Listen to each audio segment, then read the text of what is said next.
Welcome to Kinda Keto and part 2 of our money saving budgeting tips and saving tips and all things money, some related to keto, but most pretty much for anybody. So come along with me and see what else I have for tips.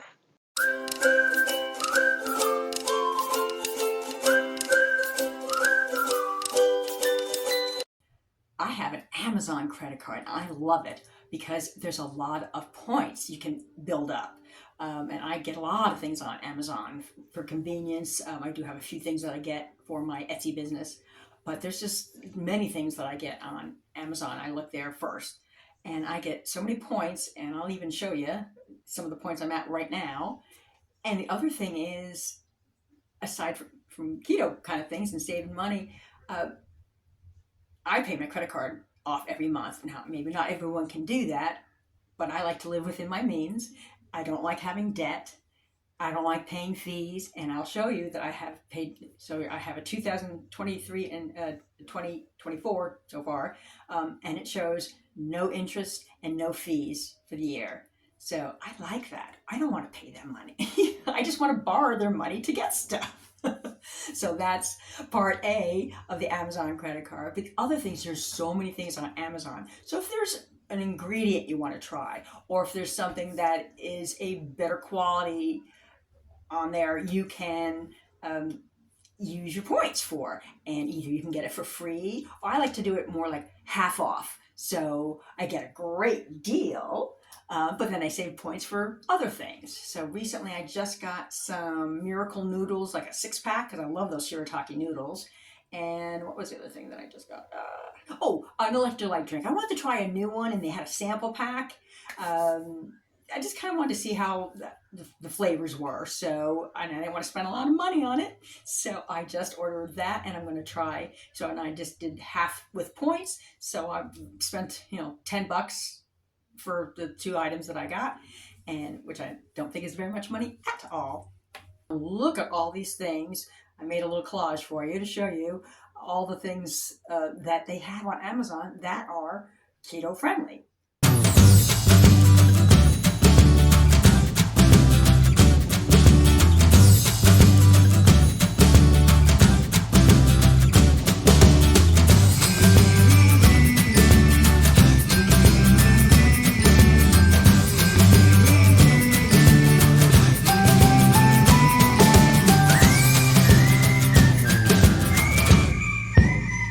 Sometimes at good deals, sometimes not. So you do have to compare.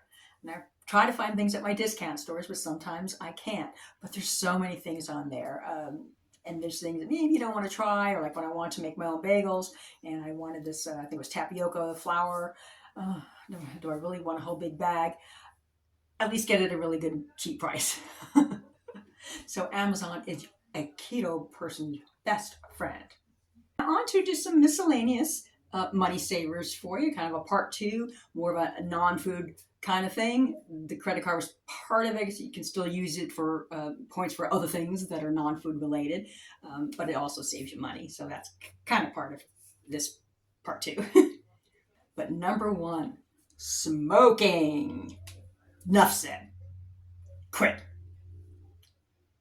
Definitely, I'm sure anybody who is still smoking out there, it's not good for your health. And if you're already considering keto and low carb, that means you are concerned about your health. I'm sure it's a difficult thing. I've never smoked. I used to want to smoke just so I could quit and save the money. Think about that. I found this picture here, was 6 something a pack. I don't even know what a regular pack is these days. Are you kidding me? And the people have 1 and 2 packs a day? Oh my God. Stop it. Gas. Now, I wouldn't drive all over town to save 5 cents. I do go to if I know I'm going to go to certain errands, I will go to certain gas stations if they're on my way. But the biggest thing, let me know in the comments if this is by you. Also, I'm thinking a lot of these grocery stores have points that you already go into the grocery store. So mine down here is Ingles. I believe Harris Teeter also has a point system, and I'm sure and I think Kroger and like Tennessee does. So like I said, leave me in the comment, does your state have some points systems if you go grocery shopping at their store? I think it's a really cool idea. So, and I love my Ingles, so I get plenty of points there. And then I get 20, 25 cents off a gallon. Okay, it's not a ton, but it makes me feel really good to get that good price. I got a better price than all of y'all. So that's a thought. I did notice when I was getting gas that they have 3 times the points on Tuesdays. I got to tell my husband to shop on Tuesdays to get more points. But, sometimes they have triple points, double or triple points. Go for it. Subscription services. Do you even know all the things that on your credit card that is a subscription? I look at my credit card statement every month it comes in, make sure there's nothing that I'm not expecting. But say you did a trial offer and you forgot to cancel it, and you put that on there. But I mean, Netflix, Hulu, Paramount, HBO, all these things, music stuff, Sirius and Spotify and all of that. If you use it all the time, great. I have Sirius because the car I got had it inside, and I listen to it every time I'm in the car. And I don't want to turn my data on, to turn my Pandora on. In the house, I'm usually listening to Pandora. But I do this Sirius. And every year that it comes up, I don't like paying monthly payments, so I do the yearly. And it's a really big chunk for the year. But then I thought, well, if I get fired from work or something, I am covered for the year. So every year I debate about getting rid of it. And I might next year. But I do listen to it every day. So for me, it's worth it. If I can afford it, go for it. But some other thing, how many do you have out there? Just check and see what you got. Is there anything you can cancel? We've canceled, I think, 2. My husband's retired, so he does watch a lot of TV, so we need to keep some of them on. That's one thing for you to look at, that you could save $7, $10, $15, $20 a month for one subscription. So keep an eye and make sure you know what you're paying for, and are you really using it? Cash. I know that sounds crazy these days, but cash. First of all, you got built-in budgeting. I have cash for my gas. I have cash set aside for my groceries. I have cash set aside for certain different things. And when it's gone, it's gone. And then how I budget it, if I have leftover, well, that goes in either my vacation fund or my extra food fund or whatever like that. And then your debit cards, and that's the thing, it's so easy to just add it. You're really paying attention to where you're spending your money when you use all those kind of cards. So I think cash is a pretty good thing. Speaking of cash, now I'm sure there's not a lot of you that get paid in cash, but I used to be a waitress a long time ago. Here's a little tip for you. So if you do get paid in cash, put $5, $10 just off to the side, especially as a waitress where you don't know what you're going to make every day. And I know sometimes you need every dime. I get it. If you can, just put a little bit just off the top. Did I make $50? Did I make $100 today? Did I make $90 today? Well, if you made the $100, just put $10 aside. Say you made $90. You can live on that if you had to, because sometimes you do. Sometimes you make less than that in a day, depending on where you work, of course. Maybe prices have gone up since I was waitressing. But I did that, and I had it, this was years ago at the time, so that little $5 or $10, if I could, built up to, I think it was $100, and I opened up an account, and I kept adding to it. With my first marriage, I thought it was not a bad idea to have a little secret savings account somewhere else. So I'm not suggesting that, but what I'm suggesting is, actually, he did find out about it later, and it was no big deal. We wound up using that money for a down payment on a lot to build our house on, because I had gotten it up so high. So to me, little bits automatically coming out is a great, great saver, because you're just going to spend it. You can just spend it easily somewhere else, on a Starbucks or something like that. But little bits, you just put it to the side.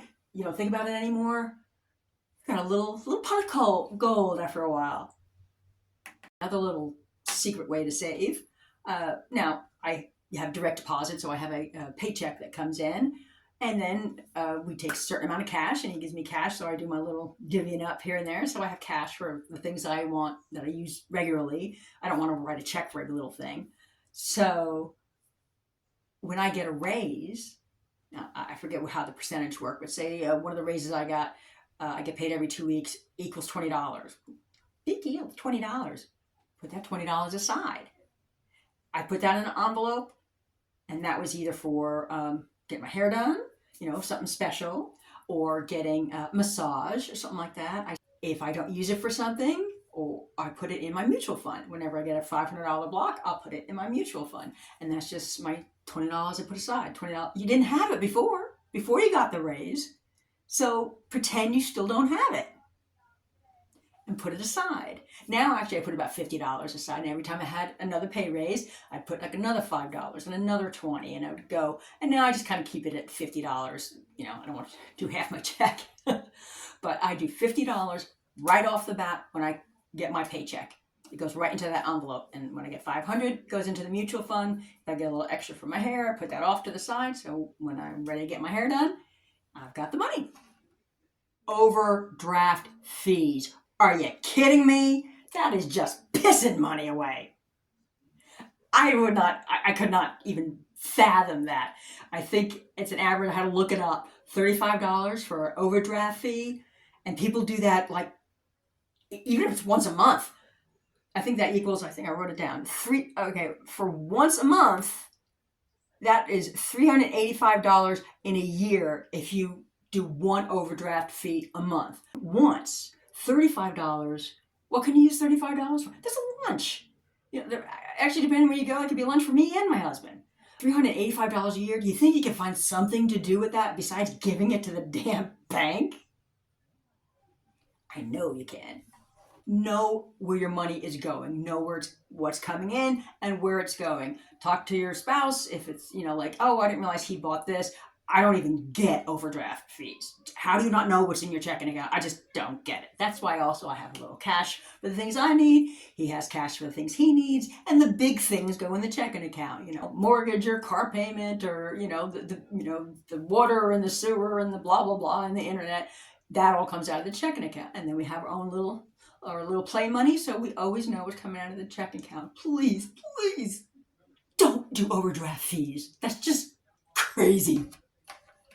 So I did want to also mention that I work part-time at my job because I have an Etsy business. I don't live off of the Etsy money. I just keep putting that in and, just using it for supplies and that kind of thing. So I live off of my part-time income. And my husband's retired. We don't have a fancy house. We have cars that are paid off. I live within my means because I like financial security. I don't like to owe. I hate to owe. Whenever I did have a car payment, I would pay it off 1.5, 2 years. I'd get a 4 or 5 year loan and pay it off by 2 years. Oh, that reminds me. Car payments. I knew I was forgetting something. Car payments. I get it. And cars are so expensive now. And who has the money for it? 2 things come to mind. One, if it's you and a significant other, don't have the car payments at the same time. Try to work it out that you have your car payment, you pay that off, then they get their car. That's what we used to do. We used to swap. So we're not having double payments in a month because that's a big saver right there. The other thing is, if you can, once you pay off a car, it's like paying off a credit card. Once you pay it off, keep putting that money aside. Whether it's, we used to try to do $200, $220. I wouldn't go over $250, but I know people now pay $300, $400 a month. But anyway, say $300 a month. Keep putting that aside and putting that aside every month. Try to go for 2 years. Say it's $300 a month. That is, how to do quick math, $3,600 in a year. So that's $7,200 in 2 years. So there you go. You got your down payment just about for your next vehicle. Because when people put the lowest amount of down payment, you're getting a 6-year car loan. Put that money aside. You were already paying it anyway. So keep putting that aside if you're going to need another vehicle, which, most of the time we do. I like to know I'm going to be able to get to work and back. And my car is a 2015, and I got it in 2018. So another thing, don't buy brand new. That's just 1 to 2 years old. A great car, save you a bunch of money. All right, I think that's it. Worked myself up into a frenzy. I'm done. This is not just for keto people. I think some good tips for either for budgeting, for saving, for having money for the things that you want that are important to you. If you liked any of these tips or want to try them, or you have tips to share with my viewers, please leave that in a comment. That would be awesome. And in general, if you did like the video, give it a like and consider subscribing. Until next time, bye.